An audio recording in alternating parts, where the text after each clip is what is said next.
नमस्कार।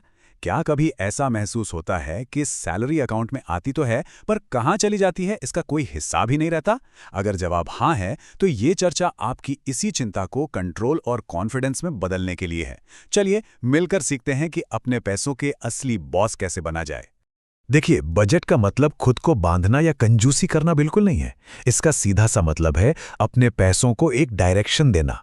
ये एक तरह से अपने पैसे को एक काम सौंपने जैसा है, ताकि हमारी मेहनत की कमाई हमारे सपनों को पूरा करने में लगे, न कि यूं ही खर्च हो जाए। तो आज हम इन 6 ज़रूरी स्टेप्स से गुजरेंगे। पहले समझेंगे कि बजट आखिर है क्या, फिर अपनी कमाई और खर्च का हिसाब लगाएंगे। उसके बाद सीखेंगे 50-30-20 का मशहूर नियम, फिर एक इमरजेंसी फंड बनाएंगे, बचत और निवेश का फर्क जानेंगे और आखिर में इन सब चीज़ों को अपनी रोज़ की आदत बना लेंगे। तो सबसे पहला सवाल, आखिर ये बजट है क्या? इसे अपने पैसों के लिए एक गूगल मैप समझिए। ये वो प्लान है जो आपको महीने के आखिर में होने वाली पैसों की टेंशन से निकालकर आपके फाइनेंशियल गोल्स तक सुरक्षित पहुंचाता है। ये तस्वीर देखिए, ये सब कुछ कह देती है। बजट के बिना भले ही कमाई अच्छी हो, अक्सर महीने के आखिर में हाथ खाली ही रहता है। लेकिन जैसे ही एक प्लान बनता है, हर रुपए का हिसाब रहता है, सेविंग्स बढ़ने लगती हैं और बड़े बड़े सपने भी पूरे होने लगते हैं। यही तो है बजट की असली ताकत। तो सीधे सीधे कहें तो बजट हमारे खर्चों पर लगाम लगाता है, हमें फालतू के कर्ज से बचाता है, बचत करने की एक अच्छी आदत डालता है, पैसों को लेकर जो टेंशन होती है ना उसे कम करता है, और सबसे बड़ी बात, हमें हमारे बड़े सपनों जैसे कि घर खरीदना या रिटायरमेंट उसके करीब ले जाता है। देखिए, किसी भी मजबूत इमारत के लिए उसकी नींव पक्की होनी ही चाहिए। ठीक वैसे ही हमारी फाइनेंशियल प्लानिंग की नींव है ये जानना कि पैसा आ कहां से रहा है और उससे भी जरूरी जा कहां रहा है। यहाँ पर एक बहुत ज़रूरी बात याद रखनी है। अपना बजट हमेशा नेट इनकम, मतलब जो इन हैंड सैलरी आती है, उस पर बनाना है, ग्रॉस सैलरी पर नहीं। ग्रॉस इनकम तो वो है जो कागज़ पर दिखती है, पर नेट इनकम वो असली पैसा है जो टैक्स वगैरह कटने के बाद हमारे बैंक अकाउंट में आता है, और हमें उसी को तो मैनेज करना है। अब बात आती है खर्चों की, और उन पर नजर रखना बहुत जरूरी है।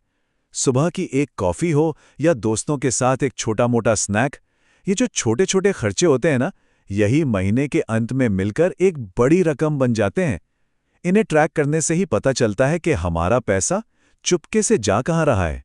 अच्छा, तो जब हमें अपनी नेट इनकम पता चल गई, तो उसे बांटें कैसे? इसके लिए एक बहुत ही कमाल का और आसान सा नियम है, 50-30-20 का नियम। यकीन मानिए, ये पैसों को मैनेज करने के सारे तनाव को खत्म कर देता है। ये नियम बहुत ही सिंपल है। अपनी नेट इनकम का 50% अपनी ज़रूरतों यानी नीड्स पर खर्च करना है, 30% अपनी इच्छाओं यानी वांट्स पर, और सबसे ज़रूरी कम से कम 20% सीधे बचत यानी निवेश में डालना है। चलिए एक उदाहरण से समझते हैं। मान लीजिए कि हमारी इन हैंड सैलरी 50,000 रुपए है, तो इस नियम के हिसाब से 25,000 रुपए हमारी ज़रूरतों जैसे किराया, राशन, बिजली पानी के बिल्स पर जाएंगे, 15,000 रुपए हमारी इच्छाओं जैसे घूमना फिरना, शॉपिंग या बाहर खाने पर खर्च होंगे, और हाँ, पूरे 10,000 रुपए सबसे पहले बचत या निवेश में जाएंगे। अब बात करते हैं हमारे फाइनेंशियल प्लान के सबसे भरोसेमंद बॉडीगार्ड की। जी हाँ, हमारा इमरजेंसी फंड। देखिए, जिंदगी में उतार चढ़ाव तो आते रहते हैं, और ये फंड हमें अचानक आए फाइनेंशियल झटकों से बचाता है। तो ये इमरजेंसी फंड आखिर है क्या? ये वो पैसा है जिसे हम सिर्फ और सिर्फ मुश्किल हालातों के लिए अलग रखते हैं। मान लीजिए अचानक नौकरी चली जाए, कोई मेडिकल इमरजेंसी आ जाए, या घर में कुछ जरूरी रिपेयर का काम निकल आए। ऐसे वक्त में ये हमारा सबसे बड़ा सहारा बनता है। तो इसमें कितना पैसा होना चाहिए? एक अच्छा नियम यह है कि हमारे पास कम से कम 3 से 6 महीने के जरूरी खर्चे चलाने जितना पैसा हो। मतलब, अगर हमारा महीने का जरूरी खर्च 25,000 रुपए है, तो हमारा इमरजेंसी फंड 75,000 से लेकर 1.5 लाख रुपए के बीच होना चाहिए। और एक बहुत बहुत जरूरी बात, इस इमरजेंसी फंड को हमेशा एक अलग सेविंग्स अकाउंट में रखें, जहां से पैसा निकालना आसान हो। इसे अपने रोज के खर्च वाले अकाउंट से दूर रखने का सबसे बड़ा फायदा यह है कि हम इसे गलती से शॉपिंग या घूमने फिरने में खर्च नहीं करेंगे। ये एक मेंटल बाउंड्री बनाने में मदद करता है कि ये पैसा सिर्फ इमरजेंसी के लिए है। बहुत बढ़िया। तो अब जब हमने पैसों को सुरक्षित रखना सीख लिया है, तो चलिए फाइनेंशियल प्लानिंग के अगले लेवल पे चलते हैं। अब हम ये समझेंगे कि अपने पैसे को अपने लिए काम पर लगाकर उसे और कैसे बढ़ा सकते हैं। इस एक लाइन में बहुत गहरा मतलब छिपा है।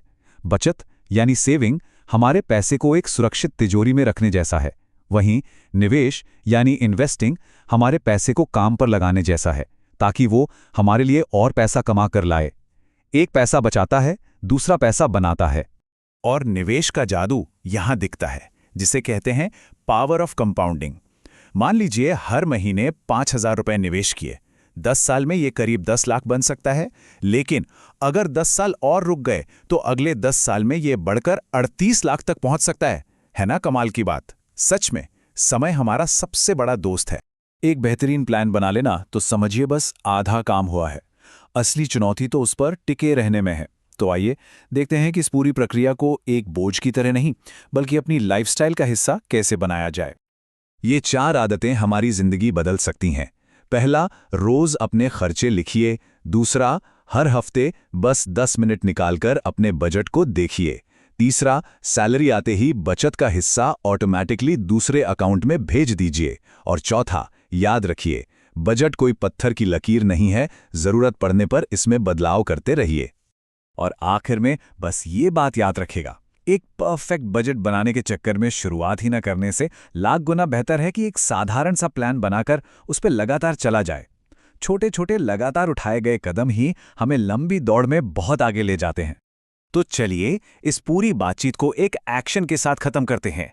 अपनी बजटिंग की यात्रा शुरू करने के लिए आज का वो पहला छोटा सा खर्च कौन सा है जिसे अभी अपनी डायरी या फोन में लिखा जा सकता है?